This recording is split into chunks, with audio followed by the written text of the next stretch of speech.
It's been hiding in plain sight all along, right on the opening pages of the New Testament. As you're about to discover, the book of Matthew is a remarkable window into the Jewish context of Jesus' life and times.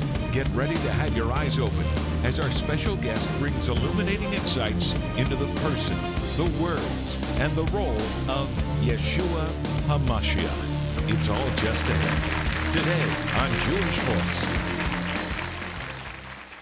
Begin in Matthew chapter 2. Talk to us about Matthew chapter 2 and a very, very interesting thing you bring out. Yeah, it's actually a rather puzzling verse. Probably some of our viewers have noted the verse 23 of Matthew 2, where it says, as the family came back, as Yeshua and his family came back from Egypt, settled back in Nazareth, that this was a fulfillment of what the, quote, prophets said, that he shall be called a Nazarene. Well, the fact is, I looked at the Bible up and down, and actually the Tanakh, the Old Testament, doesn't even mention Nazareth.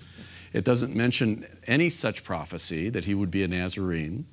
So I've actually read some commentaries on this say, well, you know, Matthew was a little confused, or he didn't know his history, or the Bible has some mistakes. And a critical attack of the Bible uses that verse as a mistake. Yeah, to point it out as a mistake. But if we understand some of the Jewish way of interpreting the Scripture, it's actually a proof of, I think, Matthew's inspiration.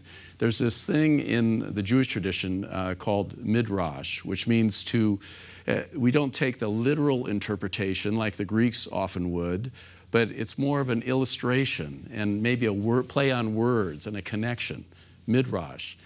And it seems clear to me as I studied it that this is exactly what Matthew was struck by.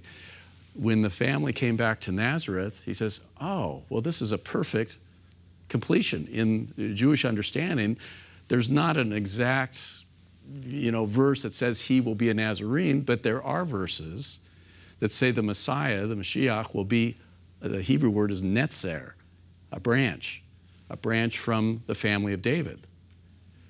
And Matthew couldn't help but note, of course, it's a Messianic term, isn't it? A Messianic term, and the Messianic families moving back to the town of the branch. It's a perfect, instead of being a contradiction or a problem, it's actually an eye-opening, beautiful connection in the Jewish interpretation.